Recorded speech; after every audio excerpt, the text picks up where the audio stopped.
소선지서를 읽어가면서 참 마음속에 와닿는 부분들이 많습니다. 그것은 우리의 삶의 현장이 당시 이스라엘이나 유다 사람들의 삶의 현장과 거의 흡사한 모습으로 나타나기 때문입니다. 그러다 보니 우리는 그렇게 이야기를 합니다. 아, 그렇지. 구관이 명관이야. 그들 시대 때에 말씀 붙들고 살았던 그 하나님의 사람들, 그런 사람들의 모습을 보면서 우리 마음속에 참 와닿는 부분들이 있고 우리 또한 그렇게 순종하고자 살아가고자 하는 그런 삶이 나타납니다. 그러나 그러지 아니하고 하나님의 스님임에도 불구하고 자기 길을 걸어가고 자신이 주인 되어 살고 자신의 어떤 신앙의 행위들 가지고 자기 스스로가 엮어가는 이런 일들 바라보면서, 그리고 하나님의 진노가 그들 위에 머물고 하나님의 징벌이 그들 삶 가운데 발생하는 것을 보면서 우리는 반면교사를 삼으며 아, 우리는 저렇게 살아서는 안 되겠구나 하는 그런 마음을 가지고 살 수 있는 것이 바로 소선지자가 주는 놀라운 교훈이라고 하는 것을 우리는 깨닫게 된다는 것입니다. 그래서 요즘 들어와서는 이 소선지자가 그렇게 좋습니다. 그렇게 친근감이 있고요. 야, 참 이 당시 때 선지자들의 그 마음들을 이제는 좀 일을 하겠다는 그런 마음도 많이 들고 있습니다. 그리고 오늘도 우리는 이러한 미가서를 열어가면서 그 시대에 주시던 하나님의 그 말씀들을 오늘 이 시대에 우리가 받고 받은 이 말씀을 그들이 잘못 걸어갔던 그 길을 우리는 돌이키고 반면교사로 삼으면서 바른 길을 걸어가고자 하는 것입니다. 한국방송공사인 KBS에 장애인 앵커가 있다는 것 여러분 아시죠? 그죠? 혹시 이분 이름 아십니까? 임세은 씨라고. 이분이 아나운서였습니다. 근데 이분의 간증입니다. 다른 분들이 임세은 아나운서를 볼 때마다 그의 얼굴에서는 장애인의 그림자를 찾기가 쉽지 않다고 그렇게 말해준답니다. 임세은 아나운서는 고등학교 3학년 때에 골프를 시작해서 대학 1학년 때에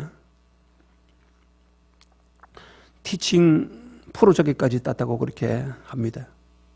그만큼 그는 운동에 소질을 보였던가 봅니다.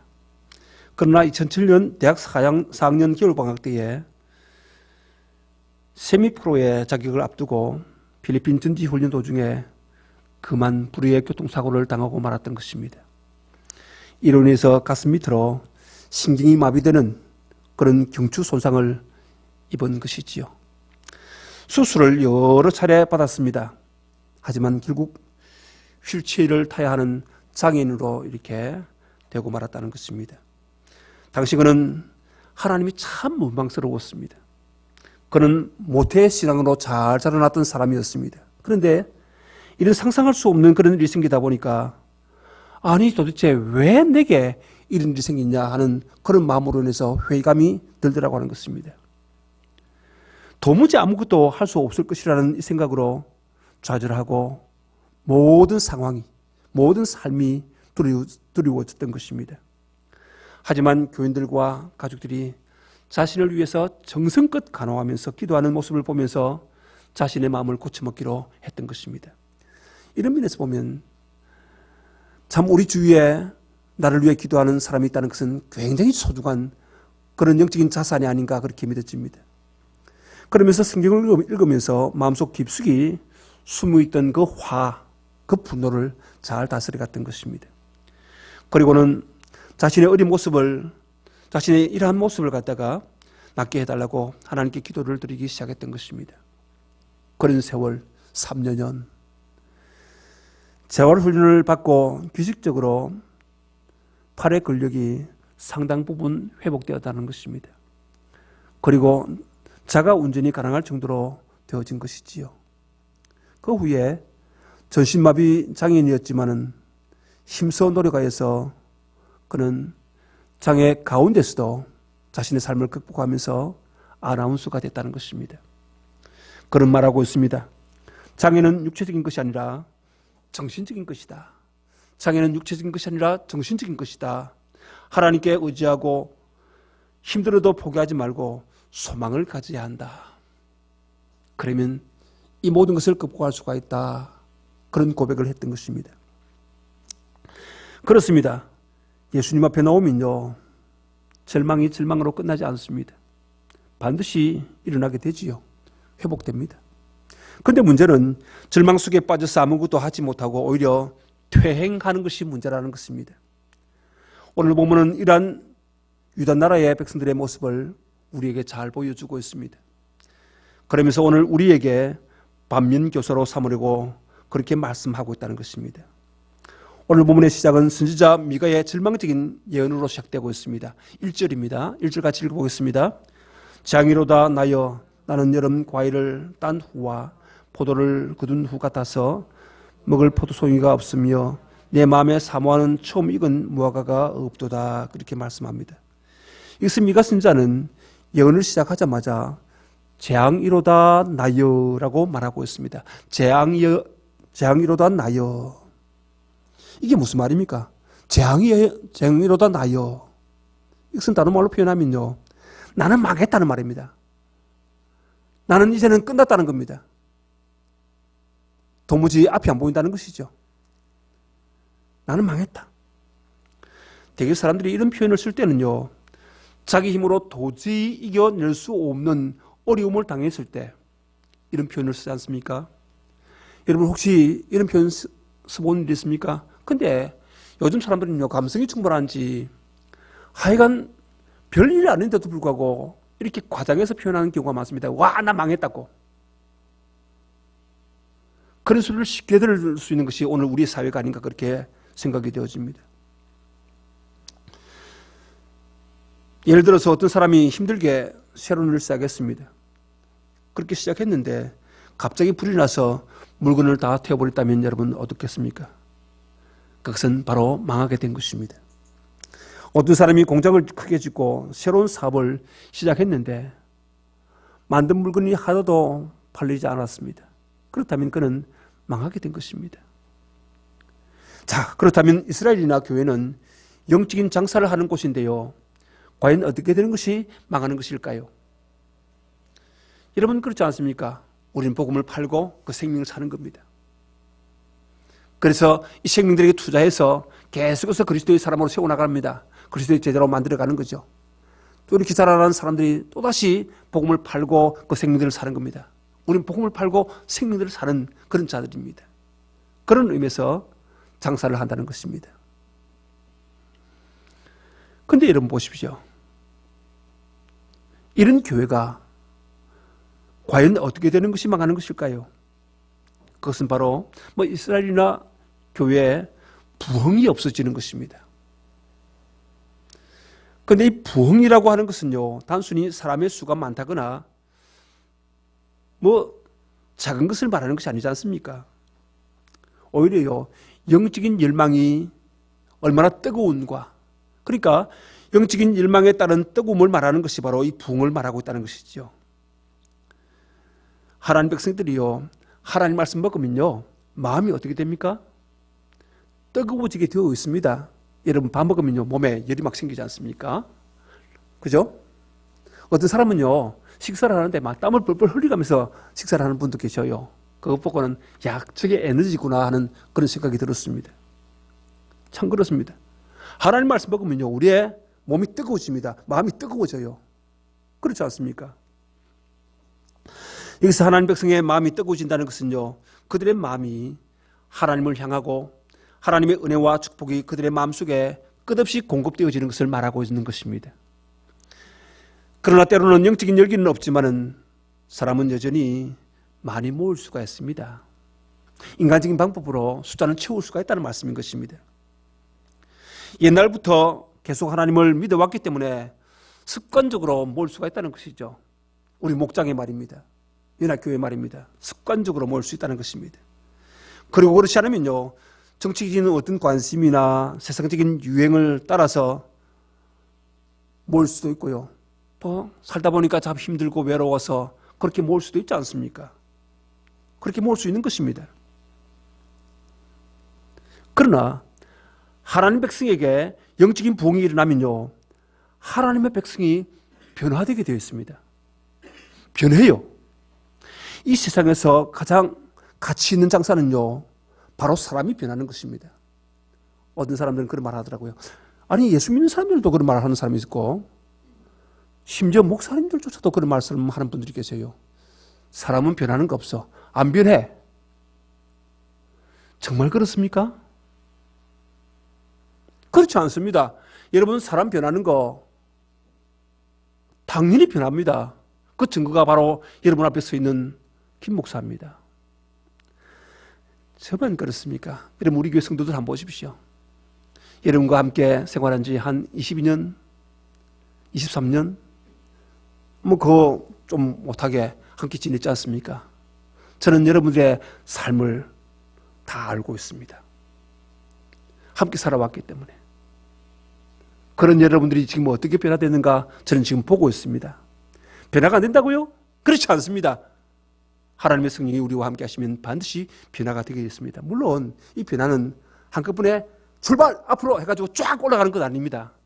제가 말씀드렸듯이 이 변화는 사인파 곡선을 보고 가면서 그렇게 변화가 됐죠. 그죠? 열심히 마음속에 뜨거움이 생기고 열정이 생기고 와, 주님이 살고 싶다고 쭉 올라갑니다. 그러다가 어느 덫에 걸리고 시험이 듭니다. 그러면 이렇게 쭉 내려갑니다. 근데 처음까지 그렇게 곤두박질 하는 거 아니에요. 조금 내려가다가 다시금 성령 안에서 터치하지 않습니까? 야, 너 뭐하냐? 너가 누구냐, 이 사람아? 내 정체성이 사라졌냐? 내 가치가 어디 있냐? 이거는 그분이 만져주시거든요. 그러면 놀래가지고 그렇게 다시 올라갑니다. 그죠?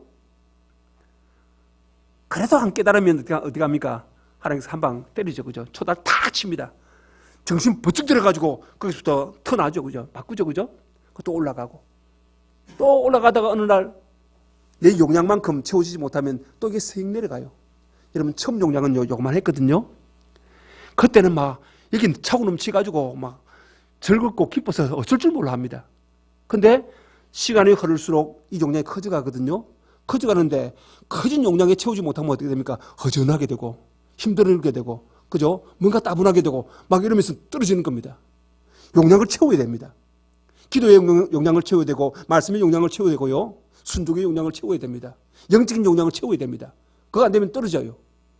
떨어지다 보면 또 만져주죠. 그죠? 너 왜 그래? 툭 치고 놀래가지고 다시 올라가고 이런 식으로 올라간다고 말입니다. 그러면서 변화가 되는 거죠.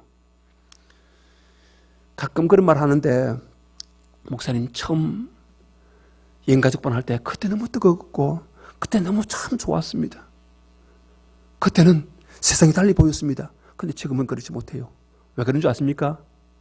용량은 커졌는데 그때 자그마한 용량 속에서 아직도 그것을 생각하고 있으니까 이게 안 된다 그 말입니다. 커진 용량에다가 더 많은 것을 채워야 되는데 채우지 못하니까 그때의 기쁨도 사라지고 그때의 은혜도 사라지고 그때의 변화도 사라지는 겁니다. 이게 문제 아니겠습니까? 근데 그런 과정에서 계속 가면요, 계속 하락하는 것입니다. 그래가 꼭 맞아야 정신 차리는 사람들이 있어요. 맞아야 정신 차리는 사람들 말입니다. 근데 맞아가 정신 차리면 또 괜찮습니다. 문제는 맞아도 정신 못 차리는 사람들이 있다는 것입니다. 이게 지금 이스라엘이요 유다 백성들의 모습이라는 것이죠. 그러니 그들을 변화시키기 위한 하나님의 그 열심이 얼마나 참 상실감으로 바뀌어가는 것을 우리는 이 말씀을 통해서 보고 있다는 것입니다. 여러분 여기 한번 보십시오. 왜 이렇게 영적인 부흥이 일어나고 사람이 변화되어야 하는데도 불구하고 그것보다는 세상의 복이 더 좋아 보이기 때문에 이렇게 추락하고 있는 이들의 모습을 볼 수가 있느냐는 그 말입니다. 지금 이것은 자는요, 나는 여름 과일을 딴 후와 포도를 거둔 후 같아서 먹을 포도송이가 없으며 그 마음에 사모하는 처음 익은 무화과가 없도다, 그렇게 말하고 있습니까? 그 이유가 뭡니까? 지금 하나님 말씀 들고 그들 앞에 갔는데 그들 하는 짓이 참 실망스러운 그런 모습이었기 때문에 이런 말씀으로서 그들에게 지금 교훈하고 있는 것입니다. 과수를 하는 사람 볼 때예요,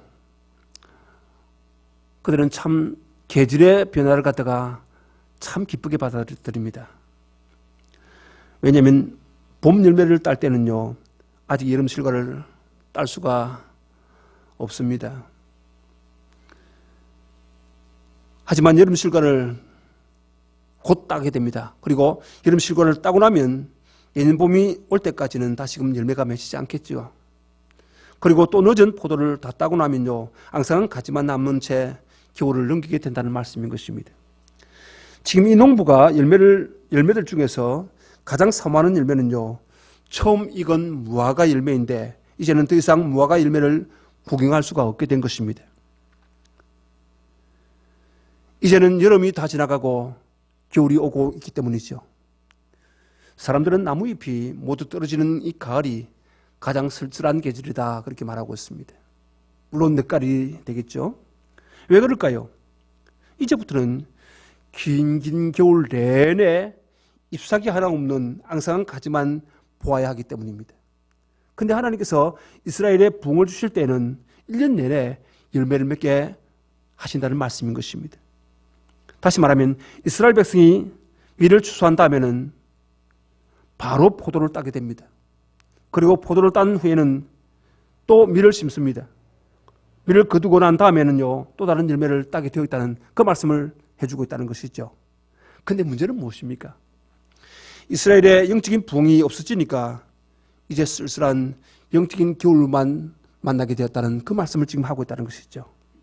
그래서 미가 선자는 나는 망했다고 하면서 이제는 상당한 시간 동안 포도 열매나 무화과 열매나 다른 열매를 거둘 수 없게 되었다고 그렇게 탄식을 하고 있는 것입니다. 그렇다면 유다의 이렇게 영적인 부흥의 계절이 지나가게 하고 영적인 겨울이 온 원인이 무엇일까요? 왜 영적인 겨울을 이렇게 만나야 됩니까? 그것은 바로 유다 백성의 영적인 교만이었다는 것을 우리가 알게 됩니다. 영적인 교만요. 하나님 백성에게 가장 큰 축복은요, 물질적인 복이나 세상적인 성공이 아닙니다. 여기 목매는 사람들이 있는데 그게 전부가 아니라고 하는 것을 주님은 늘 말씀하고 있지 않습니까? 하나님 백성에게 가장 큰 축복은요, 영적인 부흥이 오는 것인데 영적인 부흥이 오게 되면 지도자나 백성이 모두가 하나님 말씀 하나의 목숨을 건다는 사실인 것입니다. 겨울에 불을 떼지 않은 방은요, 냉기가 가득하죠. 그죠? 가끔 기도하다 보면 그런 느낌을 받습니다. 겨울 한겨울에 나와가지고 잠시 기도해서 들어가겠다 생각하고는 기도하는데 이게 기도하다 보면 성령 하나님께서 기도 제목을 계속 주시거든요. 그러다 보면 육신이 점점 차가워지는 것을 느낍니다. 나중에 기도하고 난 다음에 일어서면 몸이 산날해 있는, 그럼에도 불구하고 마음은 뜨거워져 있는 그런 상태를 참 많이 경험하지 않습니까? 우리 방도 마찬가지인 것 같아요. 그 냉방, 여러분 냉방의 경험들을 잘 아시지 않습니까? 근데 이런 방을 훈훈하게 하려면 잠깐 불을 뗀다고 해서 방이 따뜻해지는 것은 아니지 않습니까? 처음에는 불을 떼도요, 별 느낌 없습니다. 아무런 느낌 없어요. 그냥 찬 거예요. 그러나 계속 불을 떼면요, 방바닥이 미지근하기 시작합니다. 미지근하기 시작해요. 그리고 몇 시간 지나면요, 방이 이제는 따뜻해지다가 후끈후끈해지기 시작하지 않습니까? 그렇습니다. 하나님 백성에게 영적인 부흥이 오면요, 마음속에 우리는요, 이 정도 됐다는 그런 생각을 하기 쉽습니다.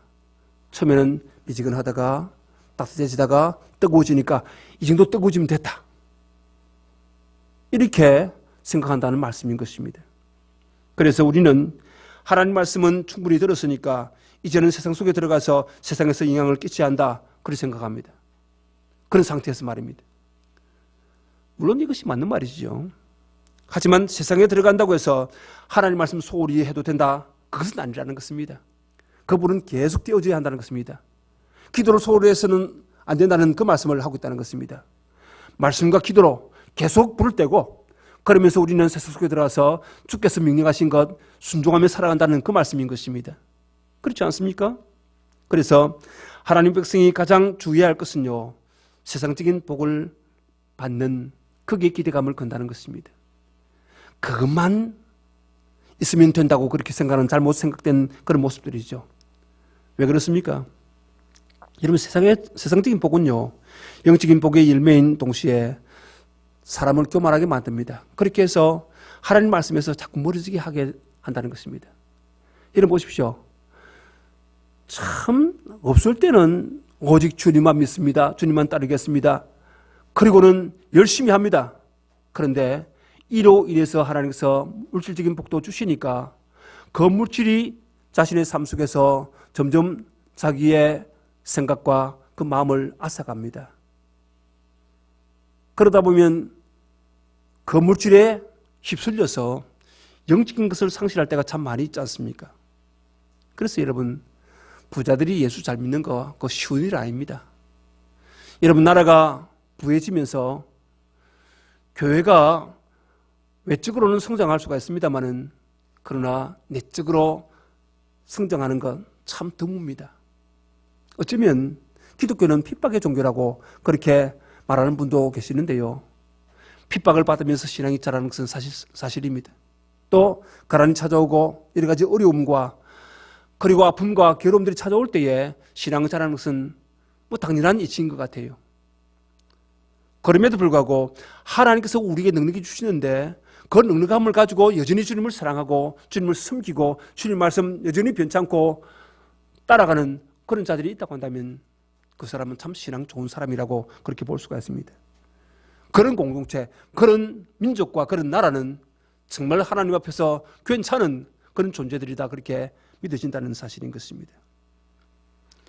여러분 그렇지 않습니까? 우리가 하나님 백성 중에서 세상적으로 많은 물질적인 복을 받고 또 성공한 사람들 볼 때에 기뻐하고 축복하고 좋아해야 합니다. 그러나 다른 한편으로는요, 그것을 전부인 것처럼 생각해서 세상적인 사고방식을 이스라엘이나 교회 안에 끌고 들어오려고 하거나 하나님 말씀은 별것 아니라는 그런 식으로 평가절하하는 것은 정말 경계해야 할 그런 부분들입니다. 중요한 것은 하나님 말씀이 우선적이라고 하는 것이죠. 하나님 말씀이 내 삶을 이끌어가고 내게 맡기신 그것을 인도해 가야 한다는 말씀인 것입니다. 그래야 제대로 살 수가 있는 겁니다. 그래서 우리에게 물질적인 복이나 성공적인 성공은요, 세상적인 성공은요, 하나님이 우리에게 주시는 굉장히 기쁘고 감사할 만한 그런 복인 것은 사실입니다. 하지만 주위에서 받아들이지 않으면요, 영적인 부흥을 꺼지게 만드는 독약이 될 수가 있다는 것을 분명히 알아야 할 것입니다. 보십시오. 결국 유다 백성이요, 영적인 복을 놓치는 것도 하나님께서 그들을 세상적인 분을 주셨기 때문에 그런 일이 일어났다는 사실을 성경은 말해주고 있습니다. 이게 하나님 핑계를 대서는 안 됩니다. 자신들이 세상적으로 부유해지니까 자신들의 마음이 그쪽으로 끌렸고 자신의 마음들이 흐트러져 버리니까 하나님께로 향한 마음이 씻어지고 하나님께로 향해서 달려가는 그 순종의 삶이 점점 사라졌다는 것입니다. 이게 문제라는 것이죠. 이게 결국 유다 백성이 영적인 부흥을 놓치게 된 것도요, 하나님께서 그들에게 풍성한 것을 주심으로 그들이 그것을 관리를 하지 못해서, 제대로 관리를 하지 못해서 그렇다는 것을 우리는 알게 됩니다. 누구든지 세상적으로 성공한 사람은요, 세상적인 영향을 넓히려고 하고 세상과 자꾸 교류하게 되어 있습니다. 이게 세상 사람들의 모습이죠. 그러면서 세상적인 문화나 생활 방식을 받아들이는데, 그렇게 되면 하나님 말씀에서 멀어지는 것은 당연한 그런 일입니다. 이스라엘이나 교회에서는 영적인 부흥이 없어져도 먹을 것이 많기 때문에 별로 영적인 문제에 대해서 걱정을 안 하게 되더라고 하는 것이죠. 그러다 보니까 말씀 가까이 하는 것도 마찬가지입니다. 기도하는 것도 마찬가지입니다. 멀어져 있으니까 안 하는 거예요. 그러면서 신앙이 자꾸 떨어지고 하나님과의 관계가 멀어지고 서먹서먹해지는 것입니다. 나중에 예배하러 나오더라도요, 예배하는 마음속에 열정이 사라지고 난 다음 몸만 와 있는 것, 그리고 다른 생각해버리고 다른 것을 쫓아서 그냥 시간을 보내고 돌아가는 그런 경향이 많다는 것입니다. 이거 문제 아닙니까? 여러분, 삼손 아시죠? 하나님의 백성은요, 삼손이 자기에게서 하나님의 능력이 떠난 줄 모르고 힘을 쓰리고 한 적이 있었지 않습니까? 그러다가 블레셋 사람에게 붙들려서 눈알이 뽑히고 머리털이 밀려버렸던 것입니다. 그것처럼 성도가 하나님의 복이 자신들을 떠난 줄을 모르고 여전히 힘 있는 줄 착각하고 말입니다, 그렇게 살아가는 경우 있을 수 있다는 것입니다. 자기도 모르는 사이에 영적인 능력이 다 떨어져 버립니다. 그리고는 세상 사람과 별반 다름없이 살아가는 그런 모습들. 그럴 수 있다는 것이죠. 무엇을 보고요? 지금 유다 백성들을 보면서 말입니다. 아, 이런 경우도 있구나. 그러다가 어느 순간 시험이 찾아옵니다. 시험이 찾아왔는데 시험을 이길 힘이 없는 겁니다. 그 시험을 맞닥뜨려서 싸울 능력이 없는 겁니다. 어느 날 갑자기 마귀가 우는 사자처럼 덤벼들었는데 그 발에 깔려서 꼼짝달싹 못하게 되는 것입니다. 그것이 바로 2절 말씀입니다. 2절입니다. 같이 한번 보십시다. 경건한 자가 세상에서 끊어졌고 정직한 자가 사람들 가운데 없도다. 무리가 다 피를 흘리려고 매복하며 각기 그물로 형제를 잡으려고 하고 그렇게 말합니다. 지금 선지자는 어느 순간 유다 사회에서 정직이 없어진 것을 발견하게 됩니다. 그리고 유다에서 붕의 불이 꺼진 것을 알게 됩니다. 여기 보면요, 정직한 자가 사람 가운데 없다. 이게 사람은 뭡니까? 하나님 백성들을 말하고 있죠, 그죠? 정직자가 그들 가운데 없다는 것은요, 사람들이 거짓말을 잘한다는 뜻이 아닙니다. 이것은요, 사람들이 공개적으로 전혀 사실이 아닌 것을 공포하고 그것을 열심히 믿는 것을 말하는 것입니다. 원래 사람들은요, 누구든지 건전한 상식이 있어서 어떤 말을 들으면요, 어느 정도는 그것이 거짓인지 참인지 분별할 수가 있습니다. 그런데 사람들이 마음이 삐뚤어지고요, 그리고 마음이 왜곡되어져 버리면요, 오히려 틀린 것을 더 좋아합니다. 괴담과 당치도 않는 그런 풍문을 더 믿으려고 합니다. 이게 문제입니다. 이게 문제라. 여러분, 사람이 부정적이고 틀린 것을 믿으려고 하는 것은요, 일종의 불정난 것 같은 그런 것입니다. 그런 것이어서 그 불을 빨리 꺼야 하는데 이것을 온 세상에 퍼뜨리고 사람들이 신봉하면요, 위험한 불신이 계속 불을 더욱 붙이는 것입니다. 그래서 그 사회가 불신이 만연된다는 것이죠.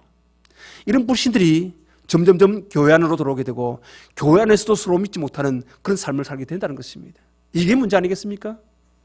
지금 유다의 백성들의 모습이 바로 이런 모습입니다. 그러니 하나님께서 유다를 향해서 진도를 바라시려고 하시는 이유가 바로 그것이라는 것입니다. 이게 유다 사회 안에 경건한 자가 없다 그렇게 말합니다. 이 경건, 하나님을 두려워하고 하나님을 사랑하는 그 마음이 사라져버렸다는 말씀이지요. 또 여기서 경건은요, 선한 일을 적극적으로 하는 사람들을 말하고 있는 것입니다. 선한 일을 적극적으로 하는 사람들 말입니다. 다시 말하면 세상 사람들이 아무리 규회주의적이고 비뚤어지는 것을 좋아한다 하더라도 꿋꿋이 옳은 일을 위해서 수고하는 사람들이 있기 때문에 세상은 위기 가운데 살아남는 것입니다. 그런데 문제가 뭡니까? 그런 사람들이 없다는 것입니다, 지금. 그런데 이 성경에서 경건하다는 것은요, 세상적인 개념과는 조금 다릅니다. 세상에서 경건하다는 것은요, 생각이나 행동이 하나님의 말씀에 일치하는 것을 말합니다. 그게 경건한 삶이라고 하는 것이죠. 하나님의 생각, 하나님의 마음과 일치하는 그 말입니다. 누가 뭐라고 하든 꿋꿋하게 하나님의 말씀만 붙들고 나가는 것이죠. 그게 경건한 삶이죠. 그런데 시대가 켜지면 어떻게 됩니까? 하나님 말씀을 시대에 뒤떨어졌다고, 캐캐 묵은 것이라고 그런 생각하면서 모든 사람이 이 말씀 버리고 유행을 따라가려고 한다는 것입니다. 그렇게 애를 쓰게 되는데 이때 하나님의 말씀을 붙드는 사람은 점점 사라져 버린다는 것입니다. 이게 위험하다는 것이죠. 왜 그렇습니까? 여러분, 이런 분위기가 되면요, 세상 유행 따라가는 그 사람들을 볼 때에 와, 참 세련되다 이렇게 눈이 뒤집어서 보이게 되는 것입니다. 와, 굉장히 유식하다. 와, 다른 사람들이 알지 못하는 그것을 가지고 이야기하네? 그러면서 그런 효과가 빠르게 나타나는 것이죠. 이게 문제입니다. 그러나 여러분, 하나님 말씀 붙드는 것은요, 그렇게 효과가 빨리 나타나지 않습니다. 어떤 때는요, 죽으라고 하나님 말씀 붙들고 기도했는데 몇 년이 지나가도요, 전혀 표시가 별로 없다는 것입니다. 그러니까 사람들은요, 하나님 말씀을 붙드는 것은 실패의 길이라고 생각해서 아무도 하나님 말씀 붙들려고 하지 않는다는 데 있다는 겁니다. 이게 문제입니다. 이게 문제라. 불을 피우기 위해서는 연료가 있어야 하는데 하나님 백성을 뜨겁게 할 수 있는 연료는요, 인간의 열심이 아니지 않습니까? 세상적인 지식도 될 수가 없습니다. 하나님 백성을 뜨겁게 할 수 있는 연료는요, 하나님 말씀밖에 없다는 사실입니다. 근데 목회자나 교인들이 하나님 말씀을 싫어하고 인간의 말을 따라가면요, 결국 부흥의 불은 꺼져버리고 마는 것입니다. 그 대신에 하나님의 백성에게 하나님 말씀이 없으니까 인간들이 하는 말에 굉장히 민감하게 반응하면서 따라가게 된다는 것입니다. 그러나 사람의 말은요, 희망상에 불과한 것이지 반드시 이루어지는 것 아닙니다. 열심히 쫓아가는데 가던 것이 사라져버립니다. 그리고 마음속에 뭐가 옵니까? 허망한 마음들, 절망감이 찾아온다는 말씀이에요. 여러분, 잠언에서 말씀하고 있는 것이 무엇입니까? 일의 경영은 사람에게 있어도 그 말에, 그 일의 성취는 누구에게 온다고요? 여호와께로 말미암는다 그랬지 않습니까? 그러니 여러분, 우리가 어떤 길을 걸어가야 할 것인지 보다 선명하게 나타나는 것은 하나님 말씀이라고 하는 것이죠. 그래서 여러분, 비록 세상이 어둡고 참담한 그런 삶의 현장이 연출되지만은, 그러나 여러분, 그럼에도 불구하고 우리가 붙잡고 갈 수 있는 것이 뭡니까? 하나님 말씀이라고 하는 것입니다. 주의 말씀이 내 발의 등이요 내 길의 빛이라고 하고 있습니다. 어두운 세상에서는 아무것도 안 보입니다. 내가 가고 있는지 멈추고 있는지도 잘 모릅니다. 그렇지 않습니까? 그럼에도 불구하고 우리가 걸어가야 할 그 길은 그분의 말씀이 비춰주고 내 발의 등이 되어서 내 길을 인도하신다는 말씀이에요. 그래서 우리로 하여금 실족지 않게 만든다는 것입니다. 목적지를 향해서 갈 수 있도록 하신다는 것입니다. 그러니 이 말씀의 중요함, 선자들이 증거한 이 말씀의 능력이 어떠한지 우리는 제대로 알아야 된다는 말씀이죠. 그래서 이 말씀 붙들고 우리는 앞서 행하시는 주의 성령께서 인도하시는 대로 우리는 걸어가야 할 것입니다. 그리고 약속하신 그 은혜 가운데서 우리의 삶의 부흥을 일으키고 이 부흥을 통해서 주께서 하라고 하신 일들을 잘 감당함으로 주 앞에 칭찬받는, 그리고 주님의 약속이 우리 삶 가운데 펼쳐지면서 거기를 따라갈 수 있는 하나님의 온전한 사람이 되시기를 바랍니다.